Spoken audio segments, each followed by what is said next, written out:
The Terrifying Lies Podcast, with music and stories by Craig Nybo.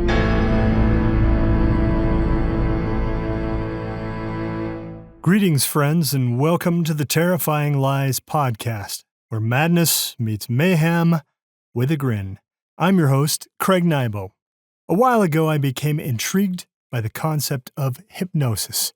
I have a friend who excels at crafting incredible, uplifting, guided meditations, designed to help people find solace and serenity in a world that often seems unrelenting. But me, well, I embark on a different path, a much darker one. I set out to create a series of guided meditations, but mine, they're nightmares. I call them hypno-nightmares. These hypnotic horrors start with an eerie induction, leading the listener into a trance, a doorway to a world they never wish to enter. Within that trance, I weave a sinister suggestion, immersing the listener in a terrifying narrative, placing them directly in the heart of the unfolding horror. And, of course, the experience concludes with an awakening sequence, bringing listeners safely back to reality. You may have already encountered one of these sojourns in the first season of Terrifying Lies, episodes 3, 5, and 6. These episodes featured a story named Old Hicks. But today, I have something else in store for you. It's the first part of a new nightmare, a bespoke horror experience I have crafted just for you. It's called Evil Exhumed. I won't share the induction and awakening components of the hypnotic experience. For now, I will only present the suggestion or story portion of the nightmare. Brace yourself for a descent into darkness in the first person. I recommend you find a quiet, dark place to close your eyes and listen for maximum impact. Welcome to a world where your deepest fears come to life. I now give you Evil Exhumed, Part 1 of 3, written and performed by me, Craig Nybo.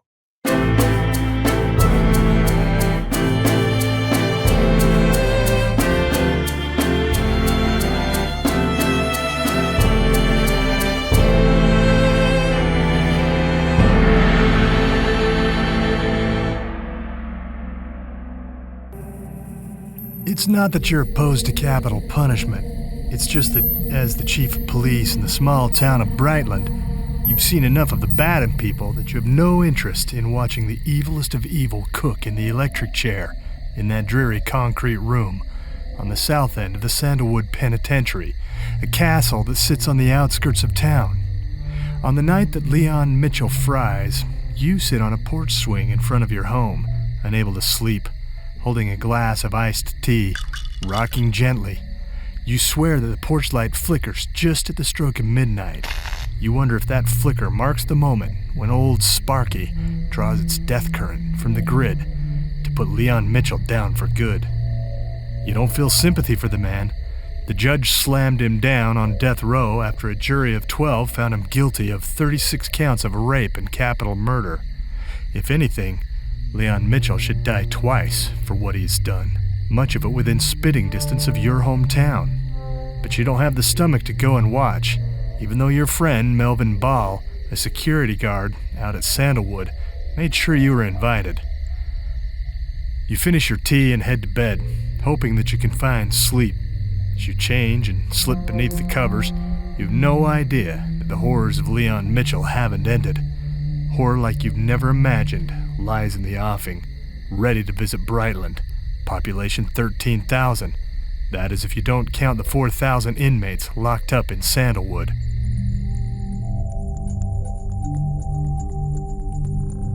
Without much else to do as police chief, you spend the next couple of days busting speeders and seeing to petty grievances called in by the good citizens you've sworn to protect and serve.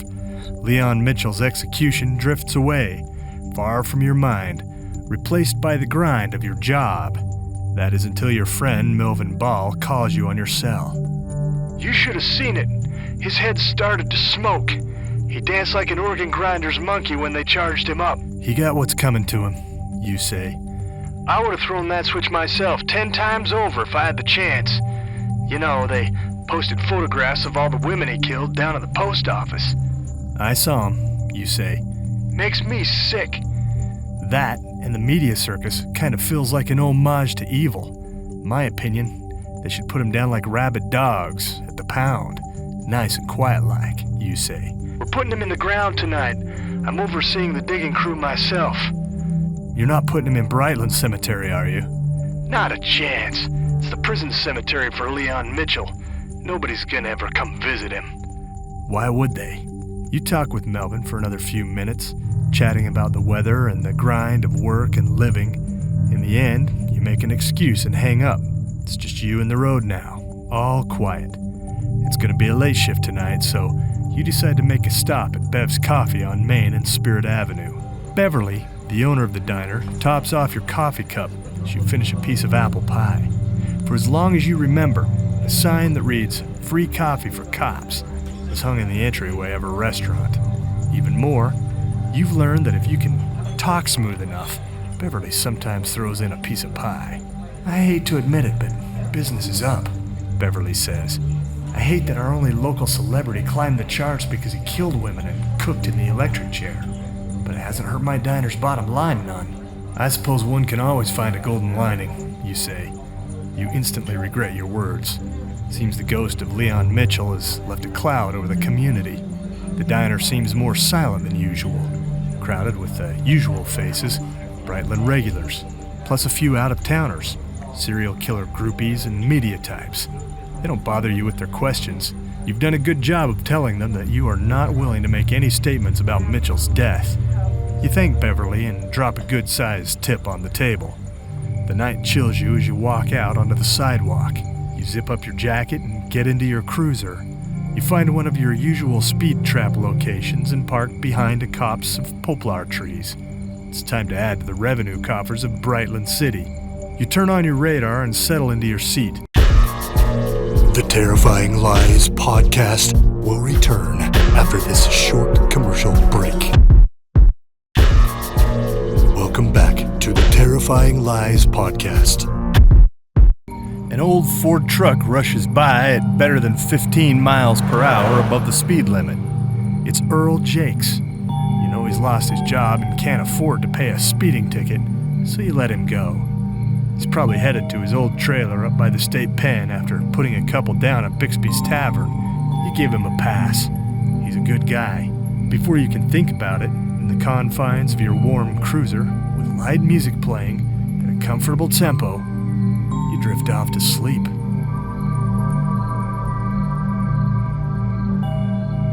Your radio cracks to life, breaking you from your doze.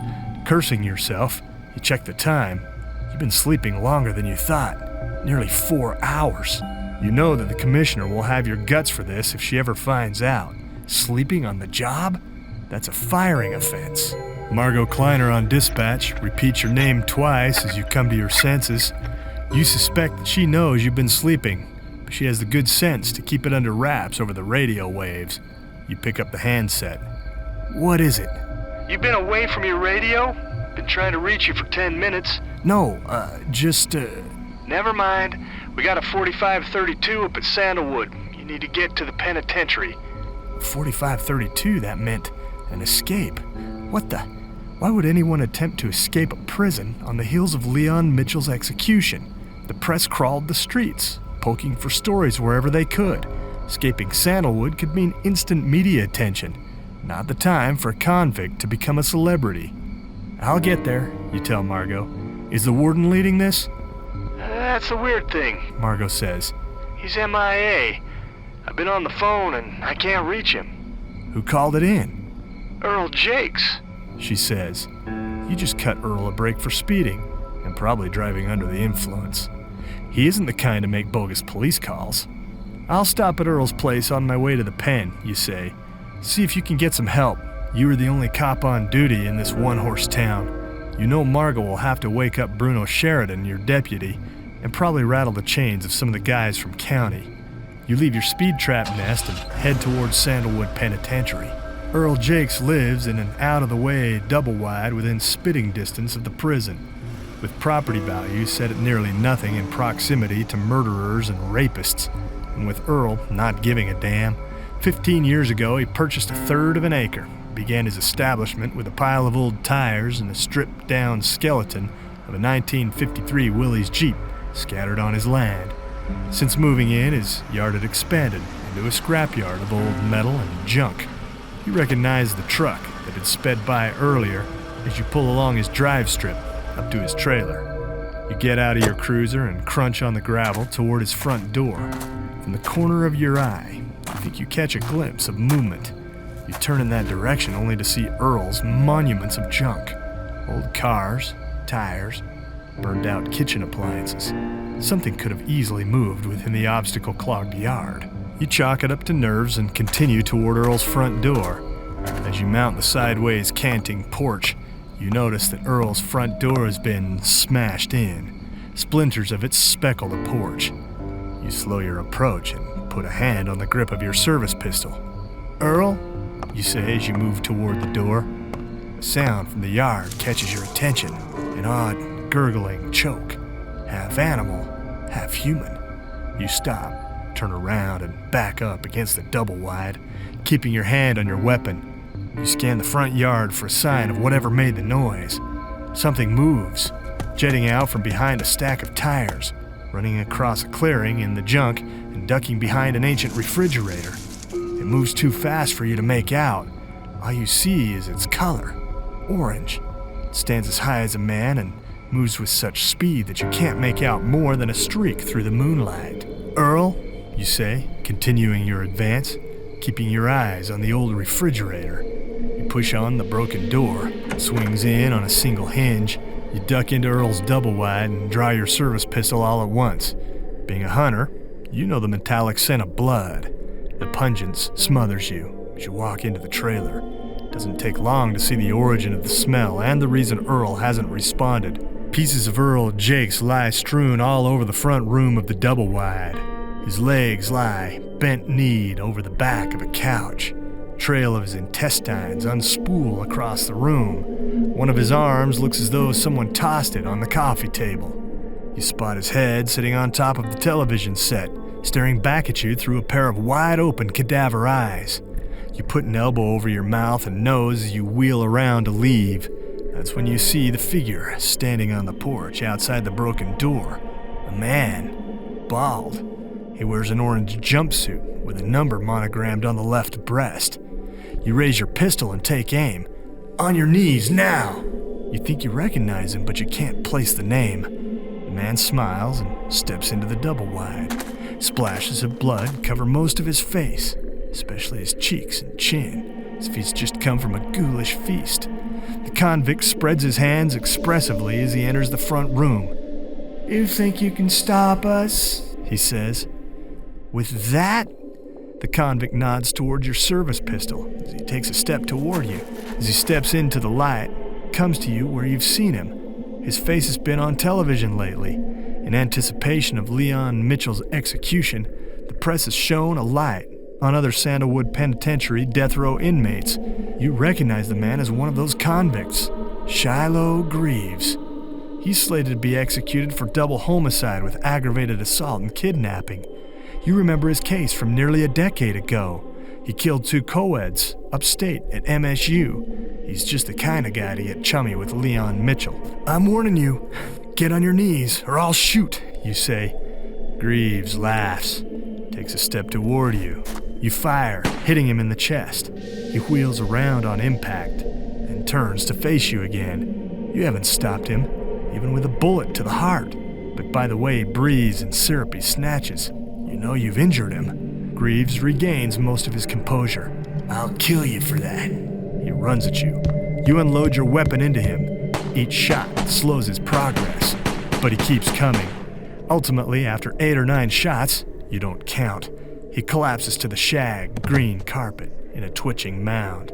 You have a few shots left, but you load a fresh magazine anyways as you move around Greaves. He lies still on his belly after a series of wet gasps. You reach the door. Greaves moves, his body undulating and twitching. You freshen your aim as you back out of the double-wide onto the porch. Your cell phone rings, startling you. You fumble it out of your pocket and look at the caller ID. It's Melvin Ball, your friend up at Sandalwood. As you touch the accept call button and raise your phone to your ear, Greaves draws his hands up under his girth. He attempts a push-up. Pain stops him. He moans and collapses back to the carpet. "What's going on, Melvin?" you say into your phone. He's alive. Melvin says, his voice on the edge of panic. We buried him in the prison cemetery, but he came back. "What do you mean?" you ask. It's Leon Mitchell. He's back. Except something's different. It's like he's not human.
This has been Evil Exhumed, Part 1 of 3, written and performed by me, Craig Nybo. For today's song, I give you a brand new horror ballad based on the nefarious exploits of today's story's bad guy, Leon Mitchell. I offer you The Ballad of Leon.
He'll pay the tribute, he'll contribute with the restitution. His disrepute cannot be convoluted by the dispute of the institution.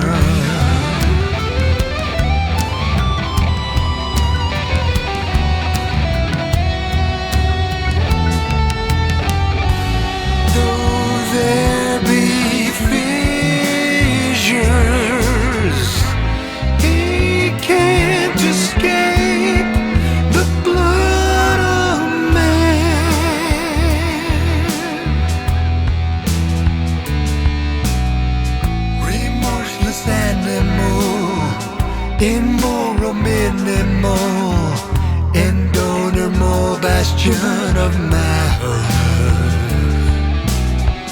A critic betrayal of righteous principle, alumni in plenum of callous. Though there be fissures, he can't escape the blood of man.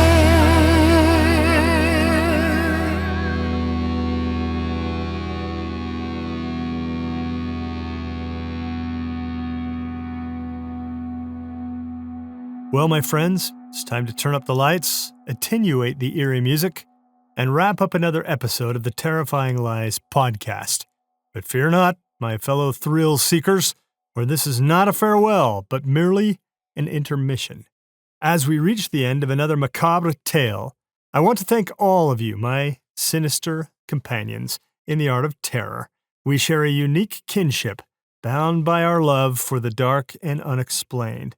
Whether you're listening from the comfort of your crypt or huddled in your haunted house, your presence has made this journey into the abyss all the more unsettling. But remember, dear listeners, the night is forever young, and the stories of dread never truly end. So I invite you to keep your lanterns lit and your hearts full of murk, for we shall return to this room where shadows dance and secrets whisper to continue our journey into forbidden pathways.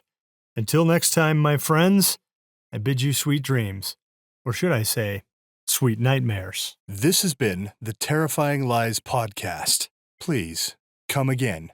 You're welcome here.